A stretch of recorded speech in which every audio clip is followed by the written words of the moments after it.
So, Jennifer, I don't know. You want to start by talking U.S. election, get that out of the way? Oh, yeah, sure. Okay, cool.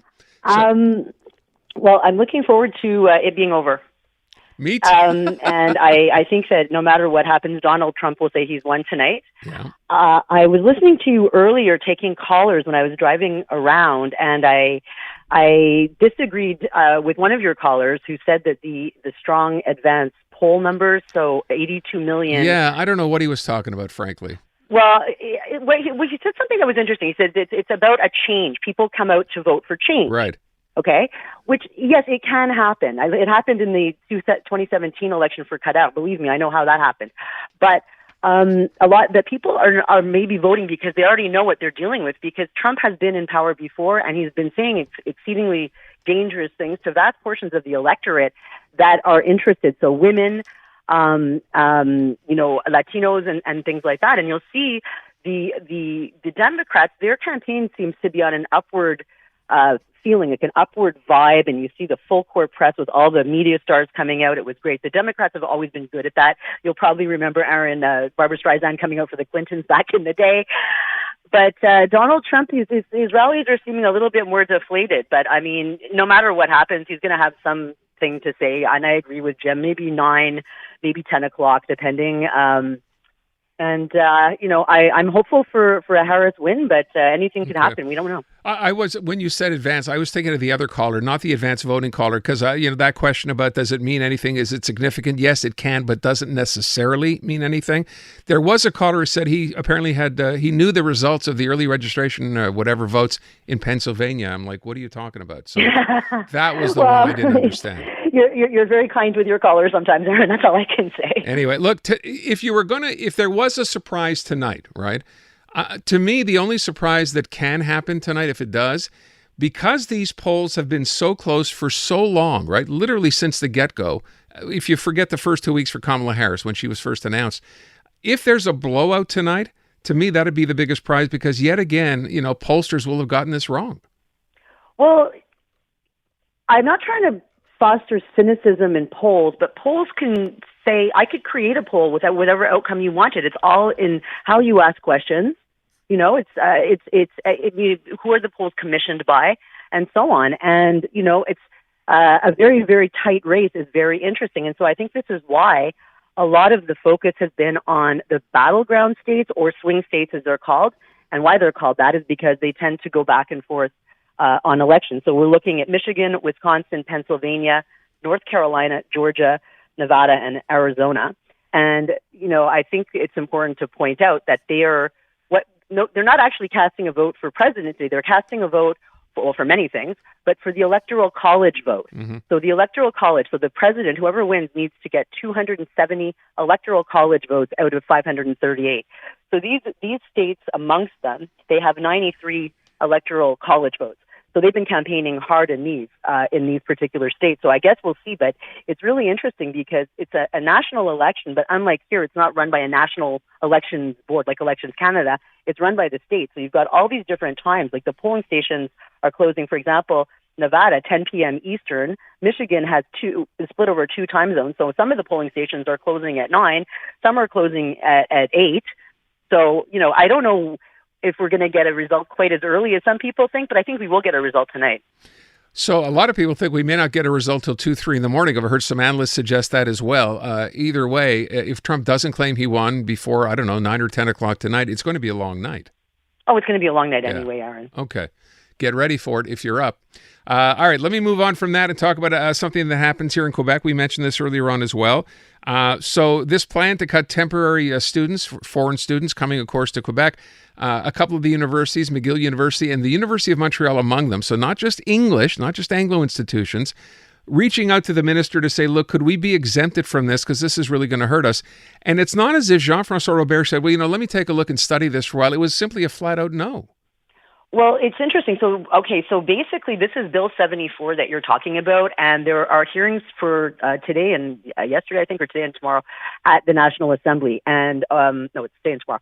So there were the groups with the CJAPs that met with them, but there were 4 universities that met today with the committee to talk about them, and the only English university on that list was McGill. The other ones are Sherbrooke, Laval, and U of M. U of M. Thank you, Aaron. And they said that basically what this this proposed policy, is going to do is undo years and years and years of really hard work and success in bringing the best minds to come and study in Quebec. So I don't know, it's interesting that we haven't really heard much from Pascal Derry. She's quite quiet on these things, and the bill was tabled, in fairness, by Robert, but he's quite bloody-minded about it, because it's just no. I mean, there's no room for negotiation. I think basically the CAQ has in mind what they have in mind, what they want things to look like. They want the outcome, and then they'll put the policy in place afterwards to justify it. It seems to me that, typically when we would have heard McGill involved, we would have thought, well, here we go. There's more an Anglo bashing here, because they, we know what they've done with respect to tuition and out of, town students. You mentioned 3 other French institutions here, so it's not about Anglos anymore. It seems to me, though, that this government, or at least this minister, and it's obviously, he's one of the people in it. He's not the only one. If this was French students coming here who spoke French already, this wouldn't even seem to be an issue. Is that not really what's going on here? Well, it's international students. I mean, most of the students I won't say at the CJAP level, they're mostly in English CJAPs, not in the French CJAPs. But I mean, these are major research universities, so they may not speak French. They're coming from all over the world. They may not speak French, and they may go to Laval. And oftentimes, like when you get in graduate levels, you don't have to hand in your work in the language necessarily, depending on your professor that the school is. You might hand it in whatever language you speak, and then they do something. So I think basically, it's always good to remember that François Legault was the Minister of Education way back in the day, and I think he took a look at what was going on, didn't like what he saw for various reasons that I don't really understand, but, in Anglo reasons, I'm sure, in a lot of the cases, and decided that he would, do away with them. So we look at Bill 40. It didn't work in our case, but, it's in front of the courts. And, I mean, look at the Anglo universities. I mean, the Montreal Institute of Genocide Studies at Concordia has been around since 1986. It's a major, policy think tank focusing on genocide and human rights issues. They're closed because they announced today that they're closing and they've been winding down. It's shocking. To that point, though, you kind of wonder if this is just, the first brick in that wall that's going to come down. There's been a serious cut in funding. We know percentage-wise, I think in the case of Concordia, it could be almost 30%. That's millions of dollars they will not have to work with. And yet, to your point, we've heard very little from Pascal Derry. She's the higher education minister and seems to be pretty much MIA. Well, she is pretty much MIA, and I mean, basically what we've seen over the past, it's been now 5 years now of the CAQ, the CAQ, that it's everything is in this French focus. It has to be very much nationalistic, and anything else falls by the wayside. And I mean, this is coming at these Bill 74 hearings are coming at an interesting time because it distracts from, the topic you were discussing with Jim earlier about health, right? With what's going on with the poor Mr. Dubé and the situation with health. I mean, this is, it's untenable. But, François Legault, I mean, I've thought this many times over the years, it must be a very interesting juggling act that he has to do. Yeah, well, at the end of the day, I hope he doesn't drop that ball again. I mean, it's happened enough times already. So look, let me move on real quick. We know Projet Montréal's getting together. Is it this weekend, Jennifer, to try to figure out where they're going, pick someone in the party who'll run for mayor? It was last weekend. It was just this weekend gone, yeah.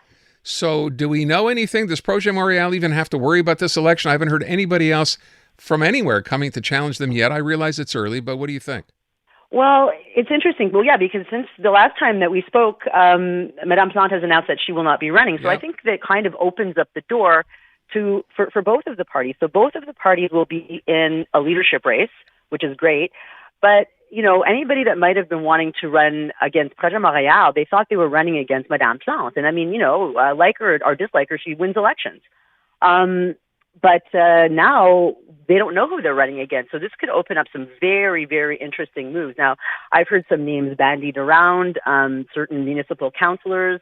borough mayors, federal members of parliament for obviously for the NDP, things like that. But it will be interesting. It'll be interesting to see what modalities they choose, because when Valérie Plante was elected as the leader of Projet Montréal, they have members that are not necessarily Montreal residents. So they can have members from anywhere, from the 450 and whatever. And it was widely held back then that she had been elected leader of Projet Montréal by union members from the 450. Now, whether this is true or not, I don't know, but we'll see what the modalities of their leadership rules are, and if it includes people that don't live in Montreal, because it's kind of worrisome if you think about it. Well, just as a final question, if you're going to run against her, you said we've all heard a few names kind of bandied about, as you said. When is the optimal time to announce that you're going to go ahead and run? Is there one? Well, if you want to run with a political party, you're not really, the optimal time is not really in your hands, because they have their deadlines. You have to file papers by a certain time. They have their choices by a certain time. So, I think probably any time early in the new year. I mean, look at it this way. I think it's actually a year today, if I'm not mistaken, the municipal election. Right. So, I think that people should start lining up and putting their names forward, because it's pretty much an open race, because we don't even know who the candidates are going to be for either party. It's going to be quite interesting. We'll have much to discuss on it. Where's Balarama Holness when you need him? All right, Jennifer, thank you so much. We'll talk to you again next week. Bye.